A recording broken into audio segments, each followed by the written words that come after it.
Friends, welcome to our channel. Friends, వీడియోలో AP రాష్ట్ర వ్యాప్తంగా ఎవరైతే ఇళ్ల స్థలాల కోసం అప్లై చేసుకోవాలనుకుంటున్నారో, ఎవరైతే ఇల్లు లేక ఇబ్బంది పడుతున్నారో అలాంటి వాళ్ళందరికీ కూడా రాష్ట్ర ప్రభుత్వం అదిరిపోయే శుభవార్త చెప్పిందండి.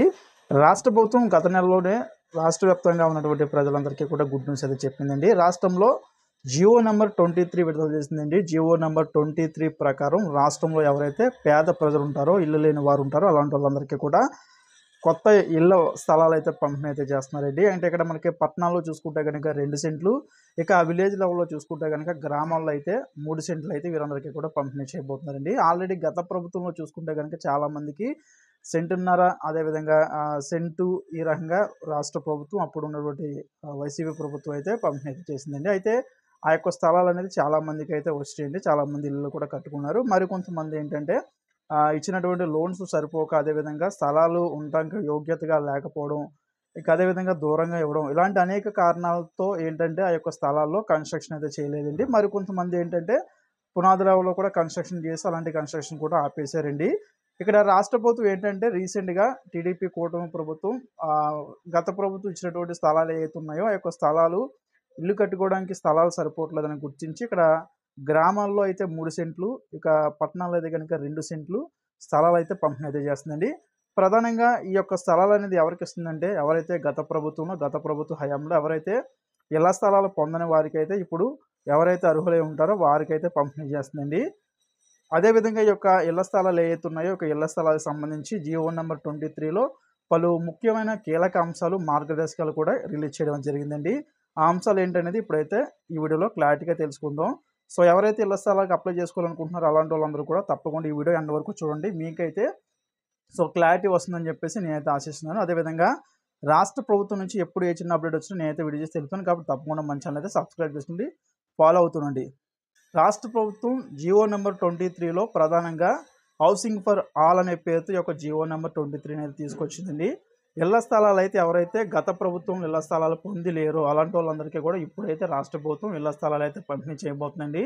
సో ఎవరైతే వైట్ రేషన్ కార్డు అర్హులే ఉంటారో అలాంటి వాళ్ళందరికీ కూడా ఇళ్ల స్థలాలు అయితే రాష్ట్ర ప్రభుత్వం ఇస్తుందండి. అదేవిధంగా ఇళ్ల స్థలం అప్లై చేసుకునే లబ్ధిదారులు ఎవరైతే ఉన్నారో ఆల్రెడీ గత ప్రభుత్వంలో ఎటువంటి స్థలం కానీ, అదేవిధంగా వారి పేరు మీద భూములు కానీ, సొంత ఇల్లు కానీ, అదేవిధంగా లగ్జరీ వెహికల్స్ అంటే కార్లు కానీ రిజిస్ట్రేషన్ అనేది ఇట్లాంటివి ఏమీ కూడా ఉండకూడదండి. అలా ఎవరైతే ఉంటారో వారికైతే ఇళ్ల స్థలాలు అయితే రాష్ట్ర ప్రభుత్వం పంపిణీ చేయబోతుందండి. అదేవిధంగా ఇల్లు కట్టుకోవడానికి లోన్స్ కూడా ఇస్తున్నారండి. ఇక్కడ ప్రధానంగా చూసుకుంటే కనుక ఎవరైతే ఇళ్ల స్థలాలకు అప్లై చేసుకోవాలనుకుంటున్నారో వారు ప్రధానంగా మహిళలు అయ్యి ఉండాలండి. మహిళల పేరు మీద ఇక్కడ రాష్ట్ర ప్రభుత్వం ఇళ్ల స్థలాలు అనేది పంపిణీ అయితే చేస్తుందండి. ఇది ప్రధానంగా మనకి మెన్షన్ చేశారండి. వచ్చినటువంటి జియో నెంబర్ 23 ప్రకారం రిలీజ్ చేసినటువంటి యొక్క జియోలో ఉన్నదండి. మహిళలు ఎవరైతే అప్లై చేసుకుంటారో వారికి మాత్రమే ఇక్కడ ఇళ్ల స్థలాలన్నీ వస్తాయండి. గ్రామాల్లో అయితే కనుక 3 సెంట్లు, ఇక అదేవిధంగా పట్టణాల్లో చూసుకుంటే కనుక 2 సెంట్లు అయితే ఇళ్ల స్థలం అయితే పంపిణీ చేస్తున్నారండి. ఇక అదేవిధంగా దీంతో పాటే ఇక్కడ మరికొన్ని రూల్స్ అయితే ఇందులో అయితే పొందుపరిచారండి. సో గత ప్రభుత్వంలో ఎవరైతే ఇళ్ల స్థలాలు తీసుకుంటే ఆ యొక్క ఇళ్ల స్థలాలు వారికి ఉండటానికి యోగ్యతగా లేని చాలామంది కన్స్ట్రక్షన్ కూడా చేసుకోలేదండి. సో అలాంటి వాళ్ళందరికీ కూడా రాష్ట్ర ప్రభుత్వం గుడ్ న్యూస్ అయితే చెప్పిందండి. ఏంటంటే ఒకవేళ ఎటువంటి కన్స్ట్రక్షన్ చేయలేదంటే కనుక ఆ యొక్క స్థలాలన్నీ కూడా మళ్ళీ ప్రభుత్వం అయితే ఇచ్చేయచ్చని చెప్పిందండి. సో ఎవరైతే మీరు విఆర్ఓ ఉంటారో మీ గ్రామ వార్డు సచివాలయంలో, సో వాళ్ళని అడిగినట్లయితే కనుక వాళ్ళైతే మీకు స్థలం వద్దని చెప్పేసి మళ్ళీ ప్రభుత్వానికి అయితే అర్జీ పెడతారండి. సో ఇక్కడ మనకి ఎంఆర్ఓ, అదేవిధంగా కలెక్టర్ వీరందరూ అగ్రీ చేసిన తర్వాత ఆ స్థలాలన్నీ తీసేసుకుంటారండి. తీసుకుని మళ్ళీ అప్పుడు మీరు కొత్త స్థలం అప్లై చేసుకోవడానికి అయితే మీకు అయితే అవకాశం కల్పిస్తారండి. ఈ రకంగా రాష్ట్ర ప్రభుత్వం తీసుకొచ్చినటువంటి జియో నెంబర్ 23లో మనకి అప్డేట్ అయితే ఇచ్చిందండి. ఇక అదేవిధంగా ఈ యొక్క ఇళ్ల స్థలాలకు అప్లై చేసుకోవడానికి రాష్ట్ర ప్రభుత్వం ఏంటంటే దరఖాస్తులు ఇవన్నీ కూడా రాష్ట్ర ప్రభుత్వం త్వరలో అంటే మే నెల ఎండింగ్ నుంచి అయితే రాష్ట్ర ప్రభుత్వం అవకాశం అయితే కల్పిస్తారని చెప్పిందండి. సో ఎవరైతే ఎలిజిబుల్ అయిన లబ్ధిదారులు ఉన్నారో కంపల్సరీ వారైతే ఖచ్చితంగా రేషన్ కార్డు అయితే కలిగి అయితే ఉండాలండి. కంపల్సరీ రూల్ అయితే ఉందండి. రేషన్ కార్డులో ఉండాలండి, compulsory ration card, white ration card ఉండాలండి. అదేవిధంగా మీరు ఏపీ వాసులు అయితే ఉండాలండి, ఎవరైతే అప్లై చేస్తున్నారో వారు. అదేవిధంగా వారి పేరు మీద సొంత ఇల్లు కానీ, అర్బన్ ఏరియాలో కానీ, రూరల్ ఏరియాలో కానీ సొంత ఇల్లు కానీ, భూములు కానీ ఏమీ కూడా ఉండకూడదండి. అదేవిధంగా వారి యాన్యువల్ ఇన్కమ్ అనేది 3 లక్షల లోపు అయితే ఉండాలండి. సో 3 లక్షల లోపు ఉన్న వారికి మాత్రమే ఈ యొక్క స్థలాలు అనేది పంపిణీ చేస్తుందండి రాష్ట్ర ప్రభుత్వం. గ్రామాల్లో అయితే కనుక 3 సెంట్లు, పట్టణాల్లో అయితే కనుక 2 సెంట్లు ఇస్తారండి. దీంతో పాటు ఇల్లు కట్టుకోవడానికి పిఎంఓ 2.0 కింద ప్రధానమంత్రి ఆవాస్ యోజన పథకం అనేది ఉందండి.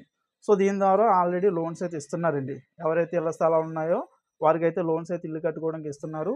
అదేవిధంగా ప్రభుత్వం కూడా దీని ద్వారా లోన్స్ అయితే ఇస్తుందండి. ఇల్లు కట్టుకోవడానికి అయితే అవకాశం అయితే ఈ రకంగా అయితే కల్పిస్తున్నారండి. సో ఈ రకంగా ఏంటంటే జియో నంబర్ 23లో మనకు మెన్షన్ చేశారండి. హౌసింగ్ ఫర్ ఆల్ అని చెప్పేసి ఒక జియో నంబర్ అయితే తీసుకొచ్చి అయితే ఉన్నారండి. మే నెల ఎండింగ్ నుంచి అయితే దరఖాస్తులు అయితే తీసుకునే అవకాశం అయితే ఉంది. ఎవరైతే ఇళ్ల స్థలాలు లేవో అలాంటి వాళ్ళందరూ కూడా అప్లై అయితే చేసుకోవచ్చు. వారికైతే ఇళ్ల స్థలాలు పంపిణీ చేసి దాని తర్వాత లోన్స్ కూడా ప్రొవైడ్ చేస్తారండి. సో మహిళల పేరు మీద అయితే అప్లై చేసుకోవాల్సి అయితే ఉంటుందండి. అప్లై చేసుకోవడానికి సో ఎవరైతే లబ్ధిదారులు ఉన్నారో వారైతే మహిళలు అయితే ఉండాలండి. అదేవిధంగా వారికి రేషన్ కార్డు ఉండాలి. అదేవిధంగా వారికి ఆధార్ కార్డు అనేది ఉండాలండి. దీంతో పాటు వారికి caste income, date of birth certificates అయితే ఉండవలసి అయితే ఉంటుందండి. అదేవిధంగా వారి యొక్క యాన్యువల్ ఇన్కమ్ అనేది 3 లక్షల లోపు అయితే ఉండాలండి.